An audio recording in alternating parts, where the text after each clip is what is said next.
ನಮಸ್ತೆ ಮಕ್ಕಳ, ಈ ದಿನದ ಶುಭಾಶಯಗಳು. ನಿನ್ನೆ ನಾವು 2ನೇ ಅಧ್ಯಾಯಕ್ಕಾಗಿರ್ತಕ್ಕಂತಹ ಬ್ರಿಟಿಷ್ ಆಳ್ವಿಕೆ ವಿಸ್ತರಣೆಯಲ್ಲಿ ನಾವು ಏನೇನು ಕಲಿತೀವಿ ಅಂತಂದ್ರೆ ಮಕ್ಕಳ ಒಂದ್ಸರಿ ಜ್ಞಾಪಿಸ್ಕೊಳ್ಳೋಣ. ಒಂದು ಹಿನ್ನೆಲೆಯನ್ನು ತಿಳ್ಕೊಂಡ್ವಿ. ಮೊದಲನೇದಾಗಿರ್ತಕ್ಕಂಥದ್ದು, ಬ್ರಿಟಿಷರು ತಮ್ಮ ಆಳ್ವಿಕೆಯಲ್ಲಿ ಭಾರತದಲ್ಲಿ ಭದ್ರವಾಗಿರ್ತಕ್ಕಂಥ ಒಂದು ಸ್ಥಾನವನ್ನು ಪಡೆದುಕೊಳ್ಳುವುದಕ್ಕಾಗಿ, ತನ್ನದೇ ಆಗಿರ್ತಕ್ಕಂತಹ ಪ್ರಭಾವವನ್ನು ಬೀರುವುದಕ್ಕಾಗಿ, ವ್ಯಾಪಾರಕ್ಕಾಗಿ ಬಂದಿರತಕ್ಕಂತಹ ಒಂದು ಬ್ರಿಟಿಷರು ಇರ್ತಕ್ಕಂಥವರು ಯಾವ ರೀತಿಯಾಗಿರ್ತಕ್ಕಂಥ ಪ್ರಭಾವವನ್ನು ಬೀರಿದ್ರೆ, ಒಂದನೇದಾಗಿರ್ತಕ್ಕಂಥದ್ದು ಕರ್ನಾಟಿಕ್ ಯುದ್ಧಗಳಲ್ಲಿ ಭಾರತದಲ್ಲಿ ಇರ್ತಕ್ಕಂತಹ ದಕ್ಷಿಣ ಭಾಗದಲ್ಲಿ ಕರ್ನಾಟಿಕ್ ಆರ್ಕಾಟ್ ಅಂತಕ್ಕಂತಹ ಒಂದು ಪ್ರದೇಶವನ್ನು ಪಡೆದುಕೊಂಡ್ರೆ, 1765ರಲ್ಲಿ ಅವರು ಬಕ್ಸರ ಕದನ ಮತ್ತು ಪ್ಲಾಸಿ ಕದನಗಳ ಮೂಲಕ ಬಂಗಾಳದಲ್ಲಿ ತಮ್ಮ ಪ್ರಾಬಲ್ಯವನ್ನು ಬೆಳೆಸಿ, ಬಂಗಾಳ, ಬಿಹಾರ ಮತ್ತು ಒರಿಸ್ಸಾಗಳಲ್ಲಿ ತಮ್ಮದೇ ಆಗಿರ್ತಕ್ಕಂತಹ ಪ್ರಭಾವವನ್ನು ಬೀರಿ ಒಂದು ಸಾಮ್ರಾಜ್ಯ ಕಟ್ಟುವುದರಲ್ಲಿ ಪ್ರಮುಖವಾಗಿರ್ತಕ್ಕಂತಹ ಪಾತ್ರವನ್ನು ವಹಿಸಿದರು.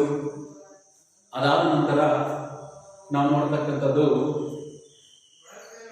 ಇದಾದ ನಂತರ ಬ್ರಿಟಿಷರು ಇರ್ತಕ್ಕಂಥವರು ಪಶ್ಚಿಮ ಭಾಗದಲ್ಲಿರ್ತಕ್ಕಂತಹ ಮರಾಠರು, ವಾಯುವ್ಯ ಭಾಗದಲ್ಲಿರ್ತಕ್ಕಂಥ ಸೇಕರು ಮತ್ತು ಮೈಸೂರು ದಕ್ಷಿಣ ಭಾಗದಲ್ಲಿರ್ತಕ್ಕಂಥ ಮೈಸೂರು ಸಂಸ್ಥಾನವನ್ನು ವಶಪಡಿಸಿಕೊಳ್ಳುವುದಕ್ಕಾಗಿ ಹಲವಾರು ರೀತಿಯಾಗಿರ್ತಕ್ಕಂತಹ ಈ ಒಂದು ಬಲಾಢ್ಯವಾಗಿರ್ತಕ್ಕಂತಹ ಸಾಮ್ರಾಜ್ಯಗಳನ್ನು ವಶಪಡಿಸಿಕೊಳ್ಳುವುದಕ್ಕಾಗಿ ಹಲವಾರು ರೀತಿಯಾಗಿರ್ತಕ್ಕಂಥ ಯುದ್ಧಗಳನ್ನು ಮಾಡ್ತಾರೆ. ಆ ಯುದ್ಧಗಳ ಜೊತೆಗೆ ತಮ್ಮದೇ ಆಗಿರ್ತಕ್ಕಂತಹ ಒಂದು ನೀತಿಗಳನ್ನು ಜಾರಿಗೆ ತಂದು ತಮ್ಮ ಅಧಿಕಾರ ವಿಸ್ತರಣೆಯನ್ನು ಮಾಡುವುದಕ್ಕಾಗಿ ಒಂದು ದತ್ತು ಮಕ್ಕಳಿಗೆ ಹಕ್ಕಿಲ್ಲ ಅಂತಕ್ಕಂಥ ಒಂದು ನೀತಿಯನ್ನು ಜಾರಿಗೆ ತರ್ತಾರೆ ಮತ್ತು ಸಹಾಯಕ ಸೈನ್ಯ ಪದ್ಧತಿಯನ್ನು ಜಾರಿಗೆ ತರುವುದರ ಮೂಲಕ ಪ್ರಮುಖವಾಗಿರ್ತಕ್ಕಂತಹ ಪಾತ್ರವನ್ನು ವಹಿಸುವುದರ ಮೂಲಕ ಭಾರತದಲ್ಲಿ ತಮ್ಮದೇ ಆಗಿರ್ತಕ್ಕಂತಹ ಸ್ಥಾನವನ್ನು ಭದ್ರಪಡಿಸಿಕೊಳ್ಳುವುದಕ್ಕಾಗಿ ಮೊದಲಿಗೆ ಸಹಾಯಕ ಸೈನ್ಯ ಪದ್ಧತಿಯನ್ನು ಜಾರಿಗೆ ತರುವುದರ ಮೂಲಕ 3 ರೀತಿಯಾಗಿರ್ತಕ್ಕಂತಹ ಆಂಗ್ಲೋ ಮರಾಠ ಯುದ್ಧಗಳು ಹಾಗೂ 2 ರೀತಿಯಾಗಿರ್ತಕ್ಕಂತಹ ಆಂಗ್ಲೋ ಸಿಖ್ ಯುದ್ಧಗಳು ಹಾಗೂ ಅದರ ಜೊತೆಯಲ್ಲಿ ಆಂಗ್ಲೋ ಮೈಸೂರು ಯುದ್ಧಗಳನ್ನು ಮಾಡ್ತಾರೆ. ಈ ಆಂಗ್ಲೋ ಮೈಸೂರು ಯುದ್ಧಗಳನ್ನು ಮುಂದಿನ ತರಗತಿಯಲ್ಲಿ ನಾವು ಕಲಿತೀವಿ ಮಕ್ಕಳ. ಈಗ ಈ ಒಂದು ಪಾಠದಲ್ಲಿ ನಿಮಗಿರ್ತಕ್ಕಂಥದ್ದು ಆಂಗ್ಲೋ ಮರಾಠ ಯುದ್ಧಗಳು ಮತ್ತು ಆಂಗ್ಲೋ ಸಿಖ್ ಯುದ್ಧಗಳು ಅಂತಕ್ಕಂಥವು. ಈ ಆಂಗ್ಲೋ ಮರಾಠ ಯುದ್ಧ ಅಂತಕ್ಕಂಥದ್ದನ್ನು ಯಾವ ರೀತಿಯಾಗಿ ಬ್ರಿಟಿಷರು ಅಂತಕ್ಕಂಥವರು, ನಾವು ನಿನ್ನೆ ನೋಡ್ತಾ ಇದ್ದ ಸಂದರ್ಭದಲ್ಲಿ ಮರಾಠರ ಒಂದು ಆಳ್ವಿಕೆಯ ಕಾಲದಲ್ಲಿ ಮರಾಠರು ಅಂತಕ್ಕಂಥವರು ಹೇಗೆ ಅಧಿಕಾರ ಹಸ್ತಕ್ಷೇಪ ಮಾಡಿಕೊಂಡು ತಮ್ಮನ್ನ ತೊಡಸ್ಕೊಳ್ತಾ ಇರ್ತಕ್ಕಂಥದ್ದು 1ನೇ ಆಂಗ್ಲೋ ಮರಾಠ ಯುದ್ಧದಲ್ಲಿ ನಾವು ಕಾಣಬಹುದು ಮಕ್ಕಳ. 1ನೇ ಆಂಗ್ಲೋ ಮರಾಠ ಯುದ್ಧದಲ್ಲಿ ಬ್ರಿಟಿಷರ್ ಅಂತಕ್ಕಂಥವರು ಯಾವಾಗ ಮಾಧವರಾವ್ ಅಂತಕ್ಕಂಥ ಪೇಶ್ವೆ ಮಾಧವರಾವ್ ಮರಣ ಹೊಂದಿದ ನಂತರ ಮರಾಠರಲ್ಲಿ ಸಿಂಹಾಸನಕ್ಕಾಗಿ ಕಲಹ ಅಂತಕ್ಕಂಥದ್ದು ಉಂಟಾಯಿತು. ಆ ಕಲಹದಲ್ಲಿ ಮಾಧವರಾವ್ ಮಗನಾಗಿರ್ತಕ್ಕಂಥ ನಾರಾಯಣ ರಾಯರನ್ನ ಅಧಿಕಾರಕ್ಕೆ ತಂದ ಸಂದರ್ಭದಲ್ಲಿ ರಘೋಬನಾಗಿರ್ತಕ್ಕಂತಹ ಅವರ ಚಿಕ್ಕಪ್ಪ ಅಂತಕ್ಕಂಥವನು ನಾರಾಯಣ ರಾಯ್ ಅವರನ್ನ ಕೊಲೆ ಮಾಡ್ತಾರೆ. ಆ ನಾರಾಯಣ ರಾವ್ ಅವರನ್ನ ಕೊಲೆ ಮಾಡಿದಂತಹ ಸಂದರ್ಭದಲ್ಲಿ ಮರಾಠ ಒಕ್ಕೂಟರ ನಾಯಕನಾಗಿರ್ತಕ್ಕಂಥ ಪೇಶ್ವೆ ಅಂತ ನಾನಾ ಫಡ್ನವೀಸ್ ಅಂತಕ್ಕಂಥವ್ರು ಏನ್ ಮಾಡ್ತಾನೆ, ಆ ಒಂದು ನಾರಾಯಣ ರಾವ್ ಅವರ ಮಗನಾಗಿರ್ತಕ್ಕಂಥ 2ನೇ ಮಾಧವರಾವನನ್ನ ಅಧಿಕಾರಕ್ಕೆ ತರ್ತಾರೆ. ಇದನ್ನ ಸಂದರ್ಭದಲ್ಲಿ ರಘೋಬ ಅಂತಕ್ಕಂಥವನು ಬ್ರಿಟಿಷರ ಒಂದು ಸಹಾಯವನ್ನು ಕೇಳ್ತಾನೆ. ಆಗ ಬ್ರಿಟಿಷರ್ ಅಂತಕ್ಕಂಥವರು ಮರಾಠರ ಮೇಲೆ ದಾಳಿ ಮಾಡಿದಾಗ ಅಲ್ಲಿ ಏನಾಗುತ್ತೆ, ಅಲ್ಲಿ ಬಾಜಿರಾಯ ಅಥವಾ ಒಂದು ಮಾಧವರಾವ ಅಂತಕ್ಕಂಥವನ್ನ ಮರಾಠರನ್ನು ಸೋಲಿಸುವುದರ ಮೂಲಕ ಒಂದು ಸಾಲ್ವಾಯಿ ಒಪ್ಪಂದ ಅಂತಕ್ಕಂಥದ್ದು ಆಗುತ್ತೆ. ಹೀಗೆ ಮೊದಲನೇ ಆಂಗ್ಲೋ ಮರಾಠ ಯುದ್ಧದಲ್ಲಿ ಬ್ರಿಟಿಷರ್ ಅಂತಕ್ಕಂಥವರು ಮರಾಠ ಸಂಸ್ಥಾನವನ್ನು ವಶಪಡಿಸಿಕೊಳ್ಳುವ ಮೂಲಕ ತಮ್ಮ ಒಂದು ಅಧೀನಕ್ಕೆ ತೆಗೆದುಕೊಳ್ಳುವುದರಲ್ಲಿ ಪ್ರಮುಖ ಪಾತ್ರವನ್ನು ವಹಿಸ್ತಾರೆ. ಇದಾದ ನಂತರ ಬ್ರಿಟಿಷರು ಗವರ್ನರ್ ಜನರಲ್ ಆಗಿ ಬಂದಿರತಕ್ಕಂತಹ ಲಾರ್ಡ್ ವೆಲ್ಲಸ್ಲಿ ಅಂತಕ್ಕಂಥವನು ಈತ ಒಂದು ಪ್ರಯೋಗಗಳನ್ನು ಮಾಡಿ ಬ್ರಿಟಿಷರು ತಮ್ಮ ಅಧಿಕಾರ ವಿಸ್ತರಣೆ ಮಾಡೋದಕ್ಕೆ 3 ರೀತಿಯಾಗಿರ್ತಕ್ಕಂಥ ಪ್ರಯೋಗಗಳನ್ನು ಮಾಡ್ತಾರೆ. ಒಂದನೇದಾಗಿರ್ತಕ್ಕಂಥದ್ದು ಸಹಾಯಕ ಸೈನ್ಯ ಪದ್ಧತಿ ಅಂತಕ್ಕಂಥದ್ದು, ಎರಡನೇದಾಗಿರ್ತಕ್ಕಂಥ ಹೊಸ ರಾಜ್ಯಗಳ ನಡುವೆ ಯುದ್ಧಗಳಂತಕ್ಕಂಥವು. ಈಗಾಗಲೇ ಕಂಪನಿಯ ಅಧೀನಕ್ಕೊಳಪಟ್ಟಿರ್ತಕ್ಕಂತಹ ಪ್ರದೇಶಗಳ ಮೇಲೆ ತಮ್ಮ ನೇರವಾಗಿರ್ತಕ್ಕಂತಹ ಅಧಿಕಾರವನ್ನು ನಡೆಸುತ್ತಿರ್ತಕ್ಕಂಥ ಒಂದು ವಿಚಾರ. ಇವುಗಳಲ್ಲಿ ಮೊದಲನೇ ಅಸ್ತ್ರವಾಗಿ ಸಹಾಯಕ ಸೈನ್ಯ ಪದ್ಧತಿಯನ್ನು ಅಳವಡಿಸ್ಕೊಳ್ತಾರೆ ಬ್ರಿಟಿಷರು ಅಂತಕ್ಕಂಥವ್ರು. ಸಹಾಯಕ ಸೈನ್ಯ ಪದ್ಧತಿ ಅಂತಂದರೆ ಯಾರು ಸಹಾಯಕ ಸೈನ್ಯಕ್ಕೆ ಒಳಪಟ್ಟಂತಹ ಭಾರತದ ಅಧೀನ ರಾಜ ಅಂತಕ್ಕಂಥವನು ಬ್ರಿಟಿಷ್ ಸೈನ್ಯದ ಒಂದು ತುಕಡಿಯನ್ನು ಇಟ್ಕೊಳ್ಬೇಕಾಗಿತ್ತು. ಹಾಗೂ ಆ ಸೈನ್ಯದ ಸಂಬಳ ಮತ್ತು ಅದರ ಆಡಳಿತ ನಿರ್ವಹಣೆ ಮಾಡಿಕೊಳ್ಳಬೇಕಾಯಿತು. ಒಂದು ಪಕ್ಷ ಅದರ ಒಂದು ಸೈನ್ಯದ ಸಂಬಳ ಮತ್ತು ಆಡಳಿತ ನಿರ್ವಹಣೆಯನ್ನು ನೀಡದೇ ಇದ್ದರೆ ಏನು ಮಾಡಬೇಕಾಗಿತ್ತು, ಒಂದು ಕಂದಾಯ ಪ್ರದೇಶವನ್ನು ಬ್ರಿಟಿಷರಿಗೆ ಬಿಟ್ಟುಕೊಡಬೇಕಾಗಿತ್ತು. ಅಷ್ಟೇ ಅಲ್ಲದೆ ಒಬ್ಬ ತನ್ನ ಏನು ಸಹಾಯಕ ಸೈನ್ಯಕ್ಕೆ ಒಳಪಟ್ಟಂತಹ ಅಧೀನ ರಾಜ ಅಂತಕ್ಕಂಥವನ್ನು ಬ್ರಿಟಿಷರ ಒಬ್ಬ ರೆಸಿಡೆಂಟನ್ನು ಇಟ್ಕೊಳ್ಬೇಕಾಗಿತ್ತು. ಹಾಗೂ ಯುರೋಪಿನ ಯಾವುದೇ ರಾಜರನ್ನ ತನ್ನ ಯಾವುದೇ ಒಬ್ಬ ಅಧಿಕಾರಿಯನ್ನು ನೇಮಕ ಮಾಡಿಕೊಳ್ಳಬೇಕಾದ್ರೆ ಬ್ರಿಟಿಷರ ಒಂದು ಅನುಮತಿಯನ್ನು ಪಡೆದುಕೊಳ್ಳಬೇಕಾಗಿತ್ತು. ಅಷ್ಟೇ ಅಲ್ಲದೆ ಅಧೀನ ರಾಜ, ಸಹಾಯಕ ಸೈನ್ಯಕ್ಕೆ ಒಳಪಟ್ಟಂಥ ಅಧೀನ ರಾಜ ಅಂತಕ್ಕಂಥವನು ಏನು ಮಾಡಬೇಕಾಗಿತ್ತು, ಅವನು ತನ್ನ ಯಾವುದೇ ಪ್ರದೇಶದ ಮೇಲೆ ದಾಳಿಯನ್ನು ಮಾಡೋದಾಗಲಿ ಅಥವಾ ಬೇರೆ ಪ್ರದೇಶದ ಮೇಲೆ ಯುದ್ಧ ಮಾಡೋದಾಗಲಿ ಅಥವಾ ಒಪ್ಪಂದವನ್ನು ಮಾಡಿಕೊಳ್ಬೇಕಾದ್ರೆ ಬ್ರಿಟಿಷರ ಒಂದು ಅನುಮತಿಯನ್ನು ಪಡೆದುಕೊಳ್ಬೇಕಾಗಿತ್ತು. ಅಷ್ಟೇ ಅಲ್ಲದೆ ಒಬ್ಬ ಬ್ರಿಟಿಷರು ಅಂತಕ್ಕಂಥವರು ಈ ಒಂದು ಸಹಾಯಕ ಸೈನ್ಯ ಪದ್ಧತಿಗೆ ಒಳಪಟ್ಟಂತಹ ಪ್ರದೇಶದ ಮೇಲೆ ಏನು ಮಾಡ್ತಾ ಇದ್ದಾರೆ ಅಂತಂದರೆ ಆ ಪ್ರದೇಶಕ್ಕೆ ಆಂತರಿಕವಾಗಿ ಮತ್ತು ಬಾಹ್ಯವಾಗಿ ಭದ್ರತೆಯನ್ನು ಕೊಡ್ತಕ್ಕಂಥ ಒಂದು ಕೆಲಸವನ್ನು ಈ ಒಂದು ಸಹಾಯಕ ಸೈನ್ಯ ಪದ್ಧತಿ ಅಂತಕ್ಕಂಥದ್ದು ಮಾಡ್ತಾ ಇದೆ. ಇಷ್ಟು ತಮ್ಮ ಅಧಿಕಾರ ವಿಸ್ತರಣೆಯಲ್ಲಿ ಈ ಒಂದು ಸಹಾಯಕ ಸೈನ್ಯ ಪದ್ಧತಿ ಅಂತಕ್ಕಂಥ ಒಂದು ಅಸ್ತ್ರವನ್ನು ಬಳಸುವುದರ ಮೂಲಕ ಸಹಾಯಕ ಸೈನ್ಯ ಪದ್ಧತಿಯ ಒಂದು ನಿಬಂಧನೆಗಳು. ಇದರಿಂದ ಈ ಪರಿಣಾಮ ಏನಾಯಿತಂದರೆ ಬ್ರಿಟಿಷರ ಒಂದು ಸೈನಿಕ ಒಂದು ವೆಚ್ಚದ ನಿರ್ವಹಣೆ ಅಂತಕ್ಕಂಥದ್ದು ಸುಲಭವಾಯಿತು. ಅದರ ಜೊತೆಯಲ್ಲಿ ಭಾರತದಲ್ಲಿರ್ತಕ್ಕಂಥ ರಾಜರನ್ನು ಅಧೀನದಲ್ಲಿಟ್ಕೊಳ್ತಕ್ಕಂಥದ್ದು ಒಂದು ಸುಲಭವಾದ ಕೆಲಸವಾಯಿತು. ಮೂರನೇದಾಗಿರ್ತಕ್ಕಂಥದ್ದು ಈ ಒಂದು ವ್ಯವಸ್ಥೆಯಿಂದ, ಸಹಾಯಕ ಸೈನ್ಯ ಪದ್ಧತಿಯಿಂದ ಭಾರತದಲ್ಲಿರ್ತಕ್ಕಂಥ ಅಧೀನ ರಾಜರುಗಳಿಗೆ ಆರ್ಥಿಕವಾಗಿ ನಷ್ಟವನ್ನು ಉಂಟು ಮಾಡತಕ್ಕಂಥ ಒಂದು ಪರಿಣಾಮ ಬೀರಿತು. ಇದಾದ ನಂತರ ಎರಡನೇ ಆಂಗ್ಲೋ ಮರಾಠ ಯುದ್ಧ ಅಂತಕ್ಕಂಥದ್ದು ಪ್ರಾರಂಭ ಆಗುತ್ತೆ. ಎರಡನೇ ಆಂಗ್ಲೋ ಮರಾಠ ಯುದ್ಧಕ್ಕೆ ಮರಾಠ ನಾಯಕರಲ್ಲಿರ್ತಕ್ಕಂತಹ ಒಂದು ಸಂಘರ್ಷವೇ ಕಾರಣ. ಒಂದು ಕಡೆ ಯಶವಂತರಾಯ ಅಂತಕ್ಕಂಥವ್ರು, ಒಂದು ಕಡೆ ಸಿಂಧಿಯಾ, ಒಂದು ಕಡೆ ಬಾಜಿರಾಯ ಅಂತಕ್ಕಂಥವ್ರು. ಬಾಜಿರಾಯ ಮತ್ತು ಸಿಂಧಿಯಾ ಅಂತಕ್ಕಂಥ ಒಂದು ಕಡೆ ಇದ್ರೆ, ಯಶವಂತರಾಯ ಅಂತಕ್ಕಂಥವನು ಹೋಳ್ಕರ್ನ ಯಶವಂತರಾಯ ಅಂತಕ್ಕಂಥ ಒಂದು ಕಡೆ ಇದ್ದಂಥ ಸಂದರ್ಭದಲ್ಲಿ ಹೋಳ್ಕರ್ ಯಶವಂತರಾಯ ಅಂತಕ್ಕಂಥವನು ಸಿಂಧಿಯಾ ಮತ್ತು ಎರಡನೇ ಬಾಜಿರಾಯನ ಮೇಲೆ ದಾಳಿ ಮಾಡಿದಂತಹ ಸಂದರ್ಭದಲ್ಲಿ, ಆ ಯುದ್ಧದಲ್ಲಿ ಸೋತದ ಸಂದರ್ಭದಲ್ಲಿ ಏನು ಮಾಡ್ತಾನೆ, ಬಾಜಿರಾಯ ಅಂತಕ್ಕಂಥವನು ಬ್ರಿಟಿಷರ ಒಂದು ಸಹಾಯವನ್ನ ಪಡಿತಾನೆ. ಬ್ರಿಟಿಷರ ಒಂದು ಸಹಾಯವನ್ನು ಪಡೆಯುವುದರ ಮೂಲಕ ಅವನು ಸಹಾಯಕ ಸೈನ್ಯ ಪದ್ಧತಿಗೆ ಒಳಪಟ್ಟು ಮತ್ತು ಬೆಸ್ಸಿನ್ ಅಂತಕ್ಕಂಥ ಒಪ್ಪಂದವನ್ನು ಮಾಡಿಕೊಳ್ಳುತ್ತಾನೆ. ಇದನ್ನು ವಿರೋಧಿಸಿ ಮರಾಠ ನಾಯಕರು ಅಂತಕ್ಕಂಥವರು ಏನು ಮಾಡ್ತಾರೆ, ಯಾರ ಮೇಲೆ ಯುದ್ಧವನ್ನು ಮಾಡ್ತಾರೆ, ಬ್ರಿಟಿಷರ ಮೇಲೆ ಯುದ್ಧ ಮಾಡಿ ಕೊನೆಗೆ ಸೋಲನ್ನು ಅನುಭವಿಸಿ ಮರಾಠರ ಒಕ್ಕೂಟ ಪ್ರದೇಶಗಳನ್ನು ಸಹ ವಶಪಡಿಸಿಕೊಳ್ಳುವುದರಲ್ಲಿ ಪ್ರಮುಖವಾಗಿರ್ತಕ್ಕಂಥ ಪಾತ್ರವನ್ನು ಬ್ರಿಟಿಷರು ಅಂತಕ್ಕಂಥವರು ವಹಿಸ್ತಾರೆ. ಇದಾದ ನಂತರ ನಾವು ಇದುವರೆಗೂ ಸಹ ನಾವು ಕಲ್ತ್ಕೊಳ್ತಿರ್ತಕ್ಕಂಥ ಅಂಶಗಳು. ಈಗಿನ ನಾವು ಕಲಿಬೇಕಾಗಿರ್ತಕ್ಕಂಥ ಅಂಶಗಳಂದರೆ ಮೂರನೇ ಆಂಗ್ಲೋ ಮರಾಠ ಯುದ್ಧ ಹಾಗೂ ಆಂಗ್ಲೋ ಸಿಖ್ ಯುದ್ಧಗಳು, ನಂತರ ದತ್ತು ಮಕ್ಕಳಿಗೆ ಹಕ್ಕಿಲ್ಲ ಅಂತಕ್ಕಂತಹ ಒಂದು ವಿಚಾರವಾಗಿ ಈ ದಿನವಾಗಿ ಮಕ್ಕಳಿಗೆ ನಾವು ಕಲ್ತ್ಕೊಳ್ಳೋಣ. ಮೊದಲನೇದಾಗಿರ್ತಕ್ಕಂಥದ್ದು ಆಂಗ್ಲೋ ಮರಾಠ ಯುದ್ಧ ಅಂತಕ್ಕಂಥದ್ದು ಸುಮಾರು 1817ರಿಂದ 1818ರವರೆಗೆ, ಅಂದರೆ ಒಂದು ವರ್ಷದ ಕಾಲವರೆಗೆ ನಡೀತಕ್ಕಂಥ ಒಂದು ಯುದ್ಧ. ಮೊದಲಿಗೆ ಯುದ್ಧಕ್ಕೆ ಕಾರಣಗಳು.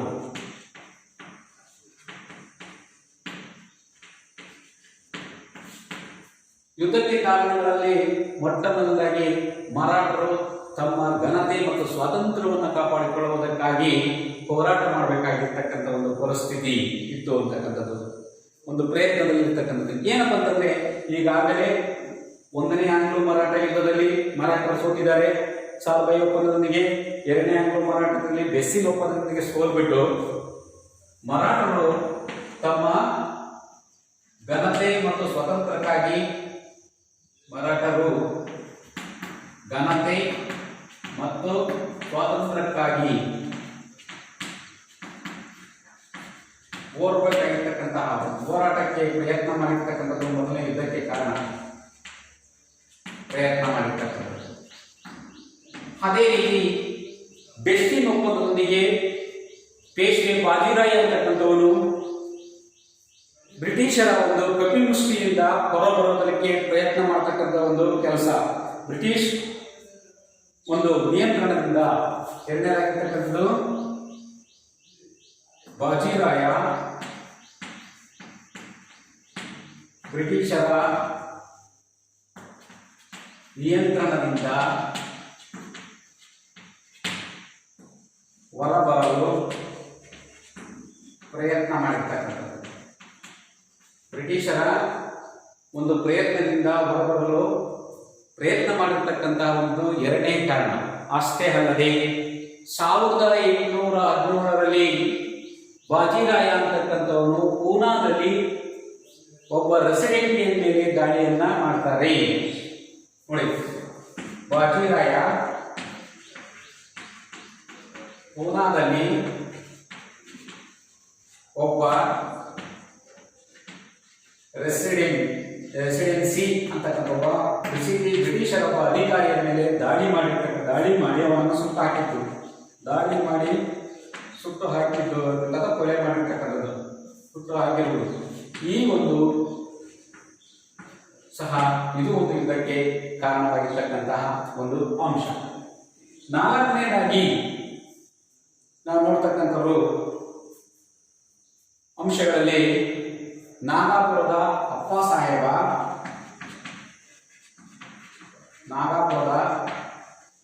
ಸಾಹೇಬ ಹಾಗೆಯೇ ಮತ್ತು ಮಲ್ಲಾರ ರಾವ್ ಅಂತಕ್ಕಂಥವರು ಸಹ ಬ್ರಿಟಿಷರ ಮೇಲೆ ದಾಳಿ ಮಾಡಿರ್ತಕ್ಕಂಥದ್ದು, ಬ್ರಿಟಿಷರ ಮೇಲೆ ದಂಗೆ ಎದ್ದಿದ್ದು.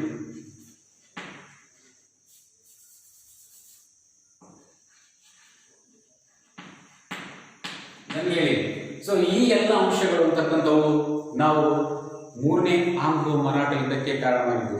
ಒಂದು ಕಡೆಯಾಗಿ ಎರಡು ಆಂಗ್ಲೋ ಮರಾಠ ಯುದ್ಧಗಳಲ್ಲಿ ಬ್ರಿಟಿಷರಿಂದ ಸೋತಂತಹ ಮರಾಠ ಒಕ್ಕೂಟದ ಮನೆತನಗಳು ಅಂತಕ್ಕಂಥವರು ತಮ್ಮ ಘನತೆ ಸ್ವತಂತ್ರವನ್ನು ಉಳಿಸಿಕೊಳ್ಳುವುದಕ್ಕಾಗಿ ಪ್ರೇರೇಪಣೆ ಅಥವಾ ಪ್ರಯತ್ನ ಮಾಡಿರ್ತಕ್ಕಂಥದ್ದು.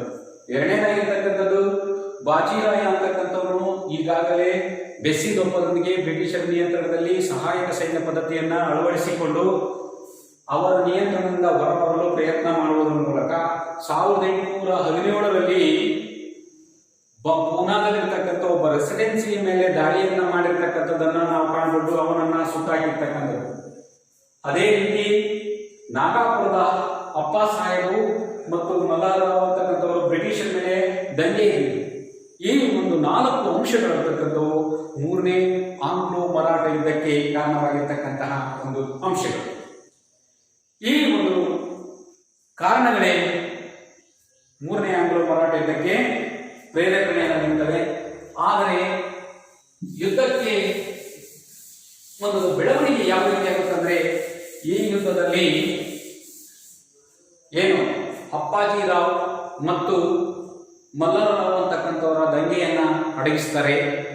ಅಷ್ಟೇ ಅಲ್ಲದೆ ಯುದ್ಧದ ಬೆಳವಣಿಗೆ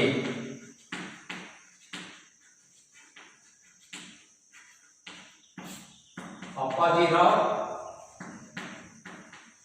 ಮತ್ತು ಮಲ್ಲಾರಾವ್ ಅಂತಕ್ಕಂತಹ ಅವರನ್ನ ಬ್ರಿಟಿಷರು ಸೋಲಿಸ್ತಾರೆ. ಅದಾದ ನಂತರ ಬಾಜಿರಾಯ ಅಂತಕ್ಕಂಥವನು ಕೋರಗಾಂವ್ ಮತ್ತು ಅಸ್ಟಿ ಎಂಬ ಯುದ್ಧಗಳಲ್ಲಿ ಸೋಲನ್ನು ಅನುಭವಿಸ್ತಾನೆ. ಕೋರಗಾಂವ್ ಮತ್ತು ಅಸ್ಟಿ ಅಂತಕ್ಕಂಥ ಯುದ್ಧಗಳಲ್ಲಿ ಬ್ರಿಟಿಷರಿಂದ ಸೋಲನ್ನ ಅನುಭವಿಸ್ತಾನೆ. ಯುದ್ಧಗಳಲ್ಲಿ ಸೋತು ಶರಣಾಗತನಾಗ್ತಾನೆ. ಈ ರೀತಿಯಾಗಿರ್ತಕ್ಕಂತಹ ಒಂದು ಯುದ್ಧದ ಒಂದು ಬೆಳವಣಿಗೆ ಅಂತಕ್ಕಂಥದ್ದು ಆಗುತ್ತೆ. ಈ ರೀತಿಯಾಗಿರ್ತಕ್ಕಂಥ ಬೆಳವಣಿಗೆಯ ನಂತರ ನಾವು ನೋಡ್ತಕ್ಕಂಥದ್ದು ಯುದ್ಧದಲ್ಲಿ ಆಗಿರ್ತಕ್ಕಂತಹ ಒಂದು ಪರಿಣಾಮಗಳು. ಬಾಜಿರಾಯ್ ಅಂತಕ್ಕಂಥವನು ಸೋತು ಶರಣಾಗತನಾಗ್ತಾನೆ. ಆಗ ಬ್ರಿಟಿಷರು ಏನ್ ಮಾಡ್ತಾರೆ, ಪದವಿಯನ್ನ ರದ್ದುಗೊಳಿಸ್ತಾರೆ. ಬ್ರಿಟಿಷರು ಪೇಶ್ವೆ ಪದವಿಯನ್ನ ರದ್ದುಗೊಳಿಸ್ತಾರೆ. ಪೇಶ್ವೆ ಪದವಿಯನ್ನ ರದ್ದುಗೊಳಿಸಿ ಬಾಜಿರಾಯನಿಗೆ ವಿಶ್ರಾಂತಿ ವೇತನವನ್ನ ನೀಡಲಾಯಿತು. ಆ ನಂತರ ದಿನಗಳಲ್ಲಿ ಏನ್ ಮಾಡ್ತಾರೆ, ಶಿವಾಜಿಯ ವಂಶಸ್ಥನಾಗಿರ್ತಕ್ಕಂತಹ ಪ್ರತಾಪ ಸಿಂಹನನ್ನು ಸತಾರದಲ್ಲಿ ಒಬ್ಬ ಸಣ್ಣ ಒಂದು ಚಿಕ್ಕ ಪ್ರಾಂತ್ಯದ ನಾಯಕನಾಗಿ ಮಾಡಿ ಅದರ ನಿಯಂತ್ರಣವನ್ನ ಬ್ರಿಟಿಷರು ಇಟ್ಕೊಳ್ತಾರೆ. ಈ ರೀತಿಯಾಗಿರ್ತಕ್ಕಂತಹದ್ದು ಮೂರನೇ ಆಂಗ್ಲೋ ಮರಾಠ ಯುದ್ಧದ ಪರಿಣಾಮಗಳಲ್ಲಿ ಒಂದಾಗಿರ್ತಕ್ಕಂಥದ್ದು. ನೋಡಿ, ಇಷ್ಟೆಲ್ಲ ನಾವು ಹೇಳಿದ್ವಿ. ನೋಡಿ, ಯುದ್ಧಕ್ಕೆ ಕಾರಣಗಳೇನು?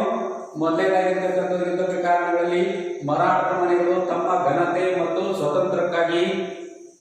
ಸ್ವತಂತ್ರವನ್ನ ಉಳಿಸಿಕೊಳ್ಳುವುದಕ್ಕಾಗಿ ಪ್ರಯತ್ನ ಮಾಡಿದ್ರು. ಅಷ್ಟೇ ಅಲ್ಲದೆ ಎರಡನೇ ಬಾಜಿರಾಯನು ಸಹಾಯಕ ಸೈನ್ಯಕ್ಕೆ ಒಳಪಟ್ಟು ಬ್ರಿಟಿಷರ ಒಂದು ಹಿಡಿತದಿಂದ ತಪ್ಪಿಸಿಕೊಳ್ಳುವುದಕ್ಕಾಗಿ 1817ರಲ್ಲಿ ಪೂನಾದಲ್ಲಿರ್ತಕ್ಕಂಥ ಒಬ್ಬ ರೆಸಿಡೆಂಟ್ ಅನ್ನ ಸೋಲಿಸುವುದರ ಮೂಲಕ ಅವನನ್ನು ಕೊಲ್ಲುವುದರ ಮೂಲಕ ಪ್ರಭಾವ ಬೀರು. ಅಷ್ಟೇ ಅಲ್ಲದೆ ಅಪ್ಪಾಜಿರಾವ್ ಮತ್ತು ಮಲ್ಲರಾವ್ ಅಂತಕ್ಕಂಥವರು ಬ್ರಿಟಿಷರ ಮೇಲೆ ಮರಾಠರ ಒಕ್ಕೂಟದ ನಾಯಕರು ಅಂತಕ್ಕಂಥವ್ರು ದಂಗೆ ಹೇಳ್ತಾರೆ. ಇಂತಹ ಒಂದು ಸಂದರ್ಭದಲ್ಲಿ ಬ್ರಿಟಿಷರಿರ್ತಕ್ಕಂಥವರು ಅಪ್ಪಾಜಿರಾವ್ ಮತ್ತು ಮಲ್ಲರಾವ್ ಅವರನ್ನು ಸೋಲಿಸಿ, ಹಾಗೆ ಕೋರಗಾಂವ್ ಮತ್ತು ಹಸ್ತಿ ಅಂತಕ್ಕಂಥ ಒಂದು ಪ್ರದೇಶಗಳಲ್ಲಿ ಬಾಜಿರಾಯನನ್ನು ಸೋಲಿಸುವುದರ ಮೂಲಕ ಸೋತು ಬಾಜಿರಾಯ ಅಂತಕ್ಕಂಥವನು ಬ್ರಿಟಿಷರಿಗೆ ಶರಣಾಗತನಾಗ್ತಾನೆ. ಪರಿಣಾಮಗಳಲ್ಲಿ ನಾವು ನೋಡುವಾಗ ಬಾಜಿರಾಯನ ಇರ್ತಕ್ಕಂಥ ಪೇಶ್ವೆ ಪದವಿಯನ್ನು ರದ್ದುಗೊಳಿಸಿ ಆ ಒಂದು ಸ್ಥಾನದಲ್ಲಿ ಶಿವಾಜಿಯ ವಂಶಸ್ಥನಾಗಿರ್ತಕ್ಕಂತಹ ಪ್ರತಾಪ ಸಿಂಹನನ್ನು ಅಧಿಕಾರಕ್ಕೆ ತರುವುದರಲ್ಲಿ ಪ್ರಮುಖ ಪಾತ್ರ ವಹಿಸ್ತಾರೆ. ಅಷ್ಟೇ ಅಲ್ಲದೆ ಬಾಜಿರಾಯನಿಗೆ ವಿಶ್ರಾಂತಿ ವೇತನವನ್ನು ಸಹ ನಾವು ನೀಡಿರ್ತಕ್ಕಂಥದ್ದನ್ನು ಕಾಣಬಹುದು. ಇಷ್ಟು ಈ ಮೂರನೇ ಆಂಗ್ಲೋ ಮರಾಠ. ಒಟ್ಟಾರೆಯಾಗಿ ಬ್ರಿಟಿಷರು ಅಂತಕ್ಕಂಥವರು ತಮ್ಮ ಅಧಿಕಾರ ವಿಸ್ತರಣೆಯಲ್ಲಿ ಸಹಾಯಕ ಸೈನ್ಯ ಪದ್ಧತಿಯನ್ನು ಅಳವಡಿಸಿಕೊಳ್ಳುವುದರ ಮೂಲಕ ಈ ಮೂರು ಆಂಗ್ಲೋ ಮರಾಠ ಒಕ್ಕೂಟವನ್ನ ತಮ್ಮ ಅಧೀನಕ್ಕೆ ತೆಗೆದುಕೊಳ್ಳುವುದರಲ್ಲಿ ಪ್ರಮುಖವಾಗಿರ್ತಕ್ಕಂತಹ ಪಾತ್ರವನ್ನ ಬ್ರಿಟಿಷರು ಅಂತಕ್ಕಂಥವರು ವಹಿಸಿದ್ರು. ಇದಾದ ನಂತರ ನಾವು ನೋಡ್ತಕ್ಕಂಥದ್ದು ಎರಡನೇದಾಗಿರ್ತಕ್ಕಂಥ ಆಂಗ್ಲೋ ಸಿಖ್ ಯುದ್ಧಗಳು. ಆಂಗ್ಲೋ ಸಿಖ್ ಯುದ್ಧಗಳು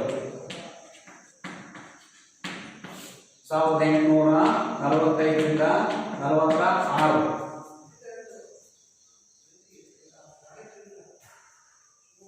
ಸಿಖ್ಕರಲ್ಲಿ ಪ್ರಖ್ಯಾತ ದೊರೆಯಾಗಿರ್ತಕ್ಕಂತಹ ರಣಜಿತ್ ಸಿಂಗ್ ಅಂತಕ್ಕಂಥವ್ರು ಒಂದು ಹಿನ್ನೆಲೆಯನ್ನು, ಸಿಖ್ಕರ ಪ್ರಖ್ಯಾತ ದೊರೆ ರಣಜಿತ್ ಸಿಂಗ್ ಅಂತಕ್ಕಂಥವನು, ಇವನನ್ನ ಪಂಜಾಬಿನ ಸಿಂಹ ಅಂತಕ್ಕಂಥ ಹೆಸರಿನಿಂದ ಕರೀತಾ ಇದ್ದಾರೆ. ಸಿಖ್ಕರಲ್ಲಿ ಪ್ರಖ್ಯಾತ ದೊರೆಯಾಗಿರ್ತಕ್ಕಂತಹ ಪಂಜಾಬ್ ಸಿಂಹ ಆಗಿರ್ತಕ್ಕಂತಹ ರಣಜಿತ್ ಸಿಂಗ್ ಅಂತಕ್ಕಂಥವನು ಮರಣವನ್ನ 1839ರಲ್ಲಿ ಮರಣವನ್ನ ಹೊಂತಾನೆ. 1839ರಲ್ಲಿ ಮರಣವನ್ನ ಹೊಂತಾನೆ. ಹಾಗಾದರೆ ಸಿಖ್ಕರಲ್ಲಿ ಸಿಂಹಾಸನಕ್ಕಾಗಿ ಕಲಹ ಅಂತಕ್ಕಂಥದ್ದು ಉಂಟಾಗುತ್ತೆ.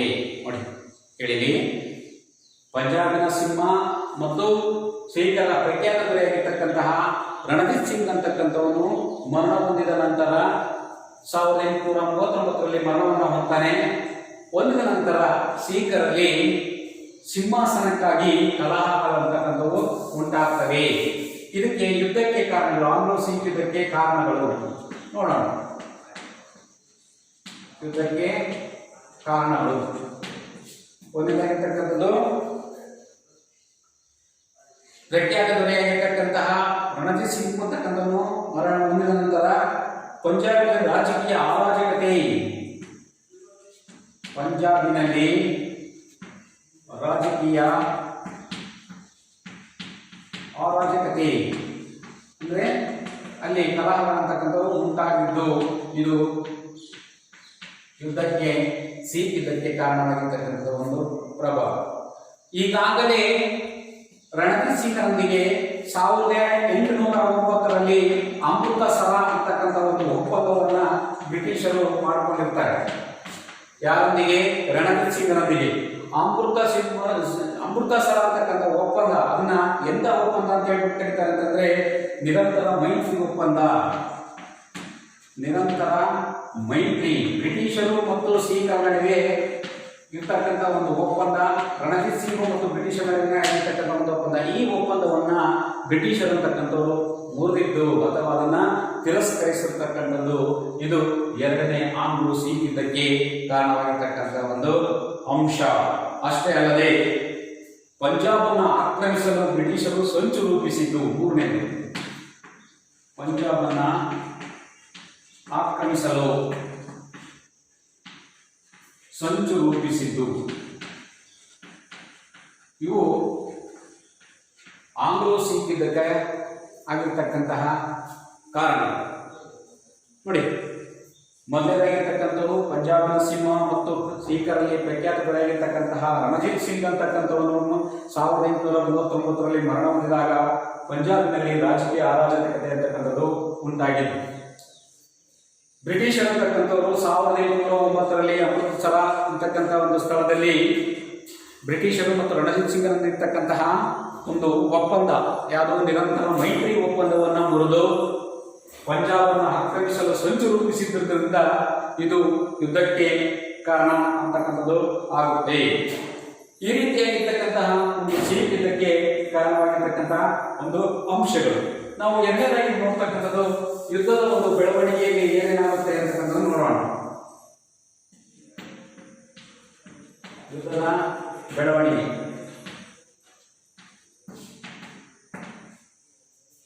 ಯುದ್ಧದ ಬೆಳವಣಿಗೆಯಲ್ಲಿ ಸಾಮಾನ್ಯವಾಗಿ ನಾವು ನೋಡ್ತಕ್ಕಂಥದ್ದು 1845 ಡಿಸೆಂಬರ್ನಲ್ಲಿ ಬ್ರಿಟಿಷರು ಮತ್ತು ಸಿಖ್ಖರ ನಡುವೆ ಇರತಕ್ಕಂಥದ್ದು ಯುದ್ಧ ಅಂತಕ್ಕಂಥದ್ದು ಆರಂಭವಾಯಿತು. ಅನೇಕ ಹಿಂದೂ ಮುಸ್ಲಿಮರು ಅಂತಕ್ಕಂಥವರು ಈ ಒಂದು ಒಕ್ಕೂಟಕ್ಕೆ ಇದು ಸಿಖ್ಖರ ಒಂದು ಒಕ್ಕೂಟಕ್ಕೆ ಸೇರ್ಕೊಳ್ತಾರೆ. ಆದರೆ ಕೆಲವು ನಾಯಕರ ಒಂದು ಮೋಸದಿಂದ ಅಥವಾ ಒಂದು ನಾಯಕರ ಮೋಸದಿಂದಾಗಿ ಈ ಯುದ್ಧದಲ್ಲಿ ಸಿಖ್ಖರ ಅಂತಕ್ಕಂಥವರು ಸೋಲನ್ನ ಅನುಭವಿಸ್ತಾರೆ. 1845 ಡಿಸೆಂಬರ್ ತಿಂಗಳಲ್ಲಿ ಆಗಿರ್ತಕ್ಕಂಥ ಒಂದು ಯುದ್ಧ ಅಂತಂದರೆ ಈ ಯುದ್ಧದಲ್ಲಿ ಬ್ರಿಟಿಷರು ಒಂದು ಕಡೆಯಾದರೆ ಹಿಂದೂ ಮುಸ್ಲಿಂ ಮತ್ತು ಸಿಖ್ಖರ ಅಂತಕ್ಕಂಥವರು ಒಕ್ಕೂಟವನ್ನು ಮಾಡಿಕೊಂಡು ಹೋರಾಟ ಮಾಡುವುದರಲ್ಲಿ ಪ್ರಮುಖ ಪಾತ್ರವನ್ನು ವಹಿಸ್ತಾರೆ. ಈ ರೀತಿಯಾಗಿ ಯುದ್ಧ ಅಂತಕ್ಕಂಥದ್ದು ಆಗುತ್ತೆ. ಯುದ್ಧದ ಪರಿಣಾಮಗಳನ್ನು ನಾವು ನೋಡಿದಾಗ ಅವಮಾನಕರವಾಗಿರ್ತಕ್ಕಂಥ ಲಾಹೋರ್ ಒಪ್ಪಂದಕ್ಕೆ ಬ್ರಿಟಿಷರ ಇವರು ಸಿಖ್ಖರ ಅಂತಕ್ಕಂಥವರು ಸಹಿಯನ್ನ ಹಾಕ್ತಾರೆ. 1846ರಲ್ಲಿ ಲಾಹೋರ್ ಅಂತಕ್ಕಂಥ ಒಂದು ಒಪ್ಪಂದಕ್ಕೆ ಸಹಿಯನ್ನ ಹಾಕುವುದರ ಮೂಲಕ ಸೋಲನ್ನ ಅನುಭವಿಸ್ತಾರೆ ಯಾರು ಸಿಖ್ಖರ ಅಂತಕ್ಕಂಥವರು. ಆನಂತರ ಅಂದಿನಿಂದ ಬ್ರಿಟಿಷರ್ ಅಂತಕ್ಕಂಥವರು ರೆಸಿಡೆಂಟ್ ಅಂತಕ್ಕಂಥ ಪಂಜಾಬ್ನ ರೆಸಿಡೆಂಟ್ ಅಂತಕ್ಕಂಥ ನಿಜವಾದವಾಗಿ ಆಡಳಿತಗಾರರಾಗಿ ಆಗ್ತಾರೆ. ಆದರೆ ಹೀಗೆ ಈ ರೀತಿಯಾಗಿ ಪಂಜಾಬ್ ಅಂತಕ್ಕಂಥದ್ದು ಬ್ರಿಟಿಷರ ಒಂದು ಆಶ್ರಿತ ರಾಜ್ಯವಾಗಿ ಪರಿಣಮಿಸುತ್ತದೆ.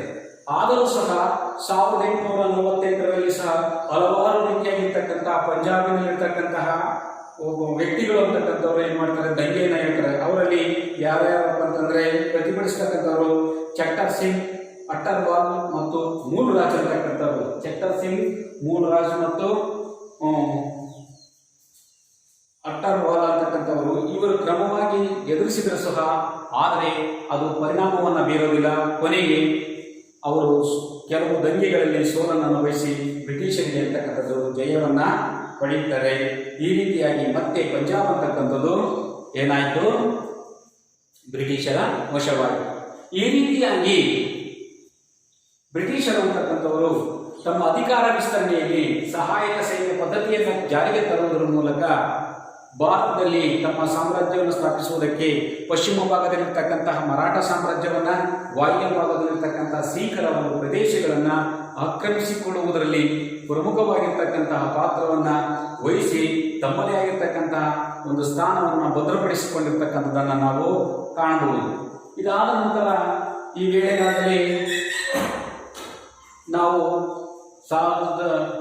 ವೇಳೆಗಾಗಲೇ ಬ್ರಿಟಿಷರ ಒಬ್ಬ ಗವರ್ನರ್ ಜನರಲ್ ಆಗಿ ಡಾಲೋಸಿ ಅಂತಕ್ಕಂಥವನು ಭಾರತಕ್ಕೆ ಬರ್ತಾನೆ. ನೋಡೋಣ ಈಗ ಡಾಲೋಸಿ ಅಂತಕ್ಕಂಥದ್ದು ಏನ್ ಮಾಡ್ತಾನೆ, ದತ್ತು ಮಕ್ಕಳಿಗೆ ಹಕ್ಕಿಲ್ಲ ಅಂತಕ್ಕಂಥ ನೀತಿಯನ್ನ ಜಾರಿಗೆ ತರುವುದರ ಮೂಲಕ ಏನ್ ಪ್ರಭಾವ ಬರುತ್ತೆ ಅಂತಕ್ಕಂಥದ್ದು ನೋಡೋಣ. ದತ್ತು ಮಕ್ಕಳಿಗೆ ಹಕ್ಕಿಲ್ಲ ನೀತಿ, ಡಾಲ್ ಹೌಸಿ ಅಂತಕ್ಕಂಥವನು ಬ್ರಿಟಿಷ್ ಗವರ್ನರ್ ಜನರಲ್ ಆಗಿ ಅಧಿಕಾರಕ್ಕೆ ಬರ್ತಕ್ಕಂಥದ್ದು ನೋಡೋಣ. 1848ರಲ್ಲಿ ಭಾರತಕ್ಕೆ ಬಂದಂತಹ ಬ್ರಿಟಿಷ್ ಗವರ್ನರ್ ಜನರಲ್ ಆಗಿರ್ತಕ್ಕಂತಹ ಡಾಲೋಸಿ ಅಂತಕ್ಕಂಥವನು ದತ್ತು ಮಕ್ಕಳಿಗೆ ಹಕ್ಕಿದೆ ಎಂಬ ನೀತಿಯನ್ನ ಜಾರಿಗೆ ತರುವುದರ ಮೂಲಕ ಹಲವಾರು ರೀತಿಯಾಗಿರ್ತಕ್ಕಂತಹ ಪ್ರದೇಶಗಳನ್ನ ಭಾರತದಲ್ಲಿ ವಿಲೀನ ಮಾಡ್ತಾನೆ ಅಂತಕ್ಕಂಥದ್ದು ಎಂಬ ವಿಲೀನ ಮಾಡಿ ಭಾರತದ ಒಂದು ಬ್ರಿಟಿಷರು ಭಾರತದಲ್ಲಿ ತಮ್ಮ ವಿಸ್ತರಣಾ ನೀತಿಯನ್ನು ಅನುಸರಿಸುವುದಕ್ಕೆ ಇದು ಒಂದು ಸಹ ವಿಸ್ತರಣಾ ನೀತಿಯಲ್ಲಿ ಎರಡನೇದಾಗಿರ್ತಕ್ಕಂಥ ಒಂದು ಅಂಶ ಅಂತಕ್ಕಂಥದ್ದು ನಾವು ಕೇಳಬಹುದು. ಈ ನೀತಿಯ ಪ್ರಕಾರ ದತ್ತು ಮಕ್ಕಳಿಗೆ ಹಕ್ಕಿಲ್ಲ ಎಂಬತಕ್ಕಂಥ ನೀತಿಯ ಪ್ರಕಾರ ಯಾವ ವ್ಯಕ್ತಿಗೆ,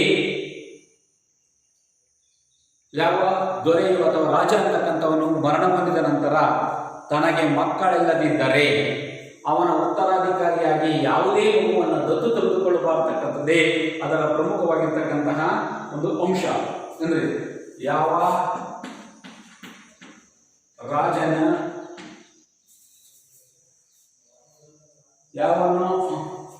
ಯಾವನೇ ಒಬ್ಬ ರಾಜ ತಾನು ಮರಣ ಹೊಂದಿದ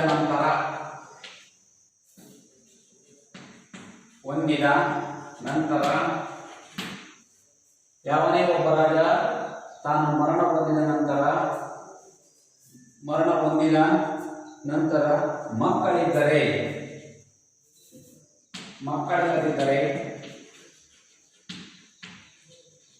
ಮಕ್ಕಳಿಲ್ಲದಿದ್ದರೆ ಅವನು ದತ್ತು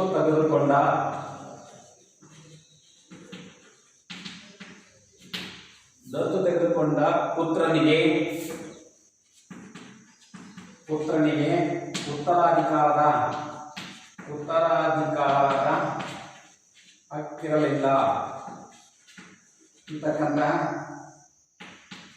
ಒಂದು ನೀತಿಯನ್ನ ಯಾರು ಡಾಲೋಸಿ ಅಂತಕ್ಕಂಥ ಒಂದು ದತ್ತು ಮಕ್ಕಳಿಗೆ ಹಕ್ಕಿಲ್ಲ ಅಂತಕ್ಕಂಥ. ಇದರ ಅರ್ಥ ಏನಪ್ಪ ಅಂತಂದ್ರೆ, ಈಗ ಒಬ್ಬ ದೇಶೀಯ ರಾಜ ಅಂತಕ್ಕಂಥವನು ಮರಣ ಹೊಂದಿದಂತಹ ಸಂದರ್ಭದಲ್ಲಿ ಒಬ್ಬ ರಾಜ ಯಾರು ಮರಣ ಹೊಂದಿದೆ, ಅವನಿಗೆ ಸ್ವಂತ ಮಗು ಅಂತಕ್ಕಂಥವನು ಇಲ್ಲ ಅಂತ ತಕ್ಷಣ ಅವನು ಮರಣ ಹೊಂದಿದ ತಕ್ಷಣ ದತ್ತು ತನ್ನ ಮಕ್ಕಳಿಗೆ ಯಾವುದೇ ತನ್ನ ಉತ್ತರಾಧಿಕಾರದ ಹಕ್ಕಿದೆ ಅಂತಕ್ಕಂಥ ನೀತಿಯನ್ನ ಜಾರಿಗೆ ತರುವುದರ ಮೂಲಕ ಪ್ರಭಾವವನ್ನ ಬೀರ್ತಾನೆ.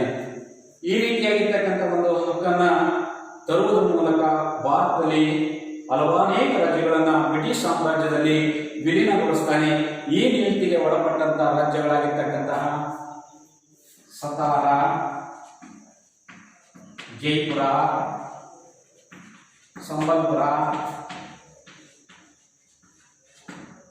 ಉದಯಪುರ, ಝಾನ್ಸಿ ಅಂತಕ್ಕಂತಹ ಪ್ರದೇಶಗಳು ಅಂತಕ್ಕಂಥ ಬ್ರಿಟಿಷರ ವಶವಾಗಿತ್ತು. ಭಾರತದ ನಕಾಶೆಯಲ್ಲಿ ಈ ಪ್ರದೇಶಗಳನ್ನ ನಾವು ಒಂದೊಂದಾಗಿ ನೋಡ್ತಾ ಹೋಗುವುದು ಮಾತ್ರ. ನೋಡಿ, ನಾವು ಸಾಮಾನ್ಯವಾಗಿ ಬ್ರಿಟಿಷರ ಒಂದು ಈಗಾಗಲೇ ಪಂಜಾಬ್ ಅಂತಕ್ಕಂಥದ್ದು ಪ್ರಾಂತ್ಯ ಅಂತಕ್ಕಂಥದ್ದು, ವಾಯುವ್ಯ ಭಾಗದಲ್ಲಿರ್ತಕ್ಕಂಥ ಪಂಜಾಬ್ ಪ್ರದೇಶ ಅಂತಕ್ಕಂಥದ್ದು ಸಿಖ್ ಯುದ್ಧಗಳ ಮೂಲಕ ಆ ಪ್ರದೇಶವನ್ನು ವಶಪಡಿಸಿಕೊಂಡಿದ್ದಾರೆ. ಅಷ್ಟೇ ಅಲ್ಲದೆ ಪಶ್ಚಿಮ ಭಾಗದಲ್ಲಿರ್ತಕ್ಕಂಥ ಮರಾಠ ಸಾಮ್ರಾಜ್ಯವನ್ನು ವಶಪಡಿಸಿಕೊಂಡಿದ್ದಾರೆ. ಅದೇ ರೀತಿ ಪ್ಲಾಸೀಕರಣ, ಬಾಕ್ಸರ್ಕರಣ ಮೂಲಕ ಬಂಗಾಳವನ್ನು ಆಕ್ರಮಿಸಿಕೊಂಡಿರ್ತಕ್ಕಂಥದ್ದು. ಈಗ ಸಹಾಯಕ ಸೈನ್ಯ ಪದ್ಧತಿಯನ್ನ ದತ್ತು ಮಕ್ಕಳಿಗೆ ಹಕ್ಕಿಲ್ಲ ಅಂತಕ್ಕಂಥ ಯಾವುದೇ ರಾಜನಿಗೆ ತನಗೆ ಮಕ್ಕಳಿದ್ದರೆ ಮರಣ ಹೊಂದಿದ ನಂತರ ಆ ಮಕ್ಕಳ ಅಂತಕ್ಕಂಥವ್ರು ಉತ್ತರಾಧಿಕಾರಿಯ ಹಕ್ಕನ್ನು ಪಡೆದಕ್ಕೆ ಸಾಧ್ಯ ಇರುವುದಿಲ್ಲ ಅಂತಕ್ಕಂಥ ಒಂದು ಉದ್ದೇಶವನ್ನು ಇಟ್ಕೊಂಡು ಡಾಲೋಸಿ ಅಂತಕ್ಕಂಥದ್ದು ಭಾರತದಲ್ಲಿ ಒಂದೇನಾಗಿರ್ತಕ್ಕಂಥದ್ದು ರಾಜಸ್ಥಾನ, ಜೈಪುರ ಅಂತಕ್ಕಂಥದ್ದು ಇವತ್ತಿನ ರಾಜಧಾನಿ ಆಗಿರ್ತಕ್ಕಂಥದ್ದು, ಹಾಗೂ ಮಹಾರಾಷ್ಟ್ರದಲ್ಲಿರ್ತಕ್ಕಂಥ ಸತಾರ ಅಂತಕ್ಕಂಥ ಪ್ರದೇಶ, ಝಾನ್ಸಿ ಅಂತಕ್ಕಂಥದ್ದು ಮಧ್ಯಪ್ರದೇಶದಲ್ಲಿರ್ತಕ್ಕಂಥದ್ದು, ಉದಯಪುರ, ಸಂಬಲ್ಪುರ ಉತ್ತರ ಪ್ರದೇಶದಲ್ಲಿ ಬರ್ತಕ್ಕಂತಹ ಒಂದು ಪ್ರದೇಶಗಳನ್ನ, ಈ ರೀತಿಯಾಗಿರ್ತಕ್ಕಂತಹ ಪ್ರದೇಶಗಳನ್ನ ದತ್ತು ಮಕ್ಕಳಿಗೆ ಹಕ್ಕಿಲ್ಲ ಅಂತಕ್ಕಂಥ ನೀತಿಯನ್ನ ರೂಪಿಸುವುದರ ಮೂಲಕ ತನ್ನದೇ ಆಗಿರ್ತಕ್ಕಂಥ ಪ್ರಭಾವ ಬೀರಿ ಭಾರತದಲ್ಲಿ ಡಾಲೋಸಿ ಅಂತಕ್ಕಂಥವನು ಈ ಪ್ರದೇಶಗಳನ್ನು ತನ್ನ ಅಧೀನಕ್ಕೆ ತೆಗೆದುಕೊಂಡು ತನ್ನ ವಿಸ್ತರಣಾ ನೀತಿಯಲ್ಲಿ ಪ್ರಮುಖವಾಗಿರ್ತಕ್ಕಂತಹ ಪಾತ್ರವನ್ನ ವಹಿಸಿದ್ದ ಅಂತಕ್ಕಂಥದ್ದು. ಈ ರಾಜ್ಯಗಳ ರಾಜರಿಗೆ ಮಕ್ಕಳೆಲ್ಲ ವಿಚಾರ ಮೊದಲೇ ಡಾಲೋಸಿಗೆ ತಿಳಿದಿದ್ದರಿಂದ ಏನಾಯಿತು, ಅದಕ್ಕೆ ಬ್ರಿಟಿಷ್ ಗವರ್ನರ್ ಜನರಲ್ ಈ ನೀತಿಯನ್ನು ತನ್ನ ಅಸ್ತ್ರವನ್ನಾಗಿ ಬಳಸಿಕೊಂಡ.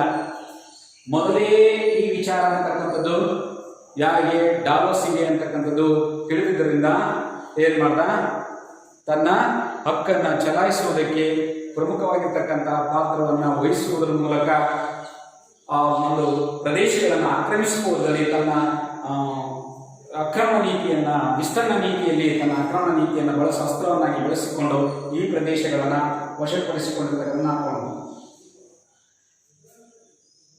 ಈ ಒಂದು ನೀತಿಯಿಂದ ಭಾರತದಲ್ಲಿದ್ದಂತಹ ಬ್ರಿಟಿಷರ ಒಂದು ಆಕ್ರಮಣ ನೀತಿಯನ್ನ ಮನಗಂಡಂತಹ ಭಾರತೀಯ ದೇಶೀಯ ರಾಜರುಗಳು ಅಷ್ಟೇ ಅಲ್ಲದೆ ಬ್ರಿಟಿಷರ ಬಗ್ಗೆ ಸಹಾನುಭೂತಿಯನ್ನು ಹೊಂದಿದ್ದಂತಹ ಜನರು ಅಂತಕ್ಕಂಥದ್ದು ವಿರೋಧವನ್ನ ವ್ಯಕ್ತಪಡಿಸ್ತಾರೆ, ಮತ್ತೆ ಆಕ್ರೋಶವನ್ನು ವ್ಯಕ್ತಪಡಿಸ್ತಾರೆ. ರಾಜಾಭಿಮಾನ, ದೇಶಾಭಿಮಾನ ಇರ್ತಕ್ಕಂಥ ಹಲವಾರು ರಾಜರುಗಳು ಜನರು ಅಂತಕ್ಕಂಥದ್ದು ಒಂದು ಆಕ್ರಮಣ ನೀತಿಯ ವಿರುದ್ಧ ದಂಗೆ ಏಳುವುದಕ್ಕೆ ಕಾರಣ ಆಗುತ್ತೆ. ಕೊನೆಗೆ 1857 ದಂಗೆಗೆ ಪ್ರಮುಖವಾಗಿರ್ತಕ್ಕಂಥ ಪಾತ್ರವನ್ನು ವಹಿಸಿ ತಮ್ಮದೇ ಆಗಿರ್ತಕ್ಕಂಥ ಪ್ರಭಾವವನ್ನು ಮೀರಿ ಮುಂದೊಂದು ದಿನಗಳಲ್ಲಿ 1857ರಲ್ಲಿ ಭಾರತದ ಸಿಪಾಯಿ ದಂಗೆ, ಮೊದಲ ಸ್ವಾತಂತ್ರ್ಯ ಸಮರ ಅಂತಕ್ಕಂಥ ಒಂದು ಯುದ್ಧಕ್ಕೆ ಅಣಿಯಾಗುವುದನ್ನು ನಾವು ಈ ಕಿಚ್ಚನ್ನು ನಾವು ಕಾಣಬಹುದು. ಹೀಗೆ ಡಾಲೋಸಿ ಅಂತಕ್ಕಂಥವನು ತನ್ನ ಅಧೀನಾವಧಿಯಲ್ಲಿ ಈ ಒಂದು ನೀತಿಯನ್ನು ಜಾರಿಗೆ ತರುವುದರ ಮೂಲಕ ದತ್ತು ಮಕ್ಕಳಿಗೆ ಹಕ್ಕಿಲ್ಲ ಎಂತಕ್ಕಂತಹ ಒಂದು ನೀತಿ ಯಾವುದೇ ರಾಜನಿಗೆ ತಾನು ಮರಣ ಹೊಂದಿದಾಗ ತನಗೆ ಮಕ್ಕಳಿಲ್ಲದಿದ್ದರೆ ಆ ಒಂದು ಪ್ರದೇಶದಲ್ಲಿರ್ತಕ್ಕಂತಹ ಒಂದು ಹಕ್ಕನ್ನ ಆ ದತ್ತು ತೆಗೆದುಕೊಂಡ ತಾನು ಹೋಗಿ ಉತ್ತರಾಧಿಕಾರದ ಹಕ್ಕಿದೆ ಎಂಬ ನೀತಿಯನ್ನು ಜಾರಿಗೆ ತರುವುದರ ಮೂಲಕ ಭಾರತದಲ್ಲಿ ತನ್ನ ವಿಸ್ತರಣಾ ನೀತಿಯನ್ನು ಅನುಸರಿಸುವುದು ಅಷ್ಟೇ ಅಲ್ಲದೆ ಅದನ್ನು ಅಸ್ತ್ರವನ್ನಾಗಿ ಬಳಸಿಕೊಂಡು ಕೆಲವು ಪ್ರದೇಶಗಳನ್ನು ವಶಪಡಿಸಿಕೊಳ್ಳುತ್ತಾನೆ. ಸತಾರ, ಜೈಪುರ, ಸಂಬಲ್ಪುರ, ಉದಯಪುರ ಮತ್ತು ಝಾನ್ಸಿ ಅಂತಕ್ಕಂತಹ ಪ್ರದೇಶಗಳಲ್ಲಿ ತನ್ನ ಪ್ರಭಾವವನ್ನು ಬೀರಿ ಹೆಚ್ಚು ಉತ್ಸುಕನಾಗಿ ತನ್ನ ಪ್ರೇರಣೆಯನ್ನ ಮಾಡಿಕೊಳ್ತಾನೆ. ಈ ರೀತಿಯಾಗಿರ್ತಕ್ಕಂಥ ಒಂದು ವ್ಯವಸ್ಥೆಯನ್ನ ಮಾಡಿ ವಿಸ್ತರಣಾ ನೀತಿಯನ್ನು ಮಾಡ್ತಾರೆ. ಇದರ ಒಂದು ವಿಚಾರ ಭಾರತೀಯ ದೇಶೀಯ ರಾಜರುಗಳಲ್ಲಿ ಒಂದು ಕಿಚ್ಚು ಅಥವಾ ಒಂದು ಸ್ವಾಭಿಮಾನ ಅಂತಕ್ಕಂಥದ್ದು ಅಥವಾ ದಂಗೆ ಏಳುವುದಕ್ಕೆ ಹಾಗೂ ಬ್ರಿಟಿಷರ ಒಂದು ಪರವಾಗಿರ್ತಕ್ಕಂಥ ಬೆಂಬಲಕ್ಕೆ ತಂದ ಜನರಲ್ಲಿಯೂ ಸಹ ನೋವನ್ನುಂಟು ಮಾಡುತ್ತೆ. ಈ ಒಂದು ವಿಚಾರಗಳು ಅಂತಕ್ಕಂಥವು 1857 ದಂಗೆಗೆ ಪ್ರೇರಕವಾಗಿರ್ತಕ್ಕಂಥ ಒಂದು ಅಂಶಗಳು ಅಂತಕ್ಕಂಥವು ಆಗ್ತವೆ. ಇದರ ಜೊತೆಗೆ ಭಾರತದಲ್ಲಿ ಒಟ್ಟಾರೆಯಾಗಿ ಬ್ರಿಟಿಷರಂತಕ್ಕಂಥವರು ಏನ್ ಮಾಡ್ತಾರೆ, ವಾಯು ಭಾಗದಲ್ಲಿರ್ತಕ್ಕಂಥ ಪಂಜಾಬನ್ನು ಆಕ್ರಮಿಸಿಕೊಂಡು ಅದರ ಜೊತೆಗೆ ಮರಾಠ ಯುದ್ಧಗಳು ಅಂತಕ್ಕಂಥ ಸಹಾಯಕ ಸೈನ್ಯ ಪದ್ಧತಿಯನ್ನು ಅಸ್ತ್ರವನ್ನು ಬಳಸಿಕೊಂಡು ಹಾಗೆ ಡಾಲೋಸಿ ಅಂತಕ್ಕಂಥ ಒಂದು ದತ್ತು ಮಕ್ಕಳಿಗೆ ಹಾಕಿಲ್ಲ ಅಂತಕ್ಕಂಥ ನೀತಿಯಿಂದ ಈ ಎಲ್ಲ ಪ್ರದೇಶಗಳನ್ನ ಅಸ್ತ್ರವಾಗಿ ವಶಪಡಿಸಿಕೊಂಡು ತನ್ನ ಸಾಮ್ರಾಜ್ಯ ವಿಸ್ತರಣೆ ಮಾಡುವುದರಲ್ಲಿ ಪ್ರಮುಖವಾಗಿರ್ತಕ್ಕಂತಹ ಪಾತ್ರವನ್ನು ವಹಿಸಿದ್ದ ಅಂತಕ್ಕಂಥದ್ದನ್ನು ನಾವು ನೋಡ್ಬೋದು. ಇಷ್ಟು ಇವತ್ತಿನ ಈ ಅಧ್ಯಾಯಕ್ಕೆ ಸಂಬಂಧಪಟ್ಟ ಹಾಗೆ ವಿಚಾರಗಳು ಮಾತ್ರ. ನಿನ್ನೆಯಿಂದ ನಾವು ಅಧಿಕಾರ ಮತ್ತು ವಿಸ್ತರಣೆಯಲ್ಲಿ ಯಾವ ರೀತಿಯಾಗಿರ್ತಕ್ಕಂಥ ಬ್ರಿಟಿಷರ್ ಅಂತಕ್ಕಂಥವರು ತಮ್ಮ ಭಾರತದಲ್ಲಿ ಸಾಮ್ರಾಜ್ಯಶಾಹಿಯನ್ನ ಅಥವಾ ಭದ್ರವಾಗಿರ್ತಕ್ಕಂಥ ಸ್ಥಾನವನ್ನ ಪಡೆಯೋದಕ್ಕೆ ಅಥವಾ ನಮ್ಮ ಭಾರತದಲ್ಲಿಯೇ ನೆಲೆಯೂರುವುದಕ್ಕಾಗಿ ತಾವು ಮಾಡಿರ್ತಕ್ಕಂತಹ ಒಂದು ವಸ್ತ್ರಗಳಲ್ಲಿ ಸಹಾಯಕ ಸೈನ್ಯ ಪದ್ಧತಿ ಅಂತಕ್ಕಂಥದ್ದು ಆಂಗ್ಲೋ ಮರಾಠ ಯುದ್ಧಗಳ ಮೂಲಕ ಆ ಒಂದು ಮರಾಠ ಪ್ರದೇಶವನ್ನು ವಶಪಡಿಸಿಕೊಂಡಿದ್ದು,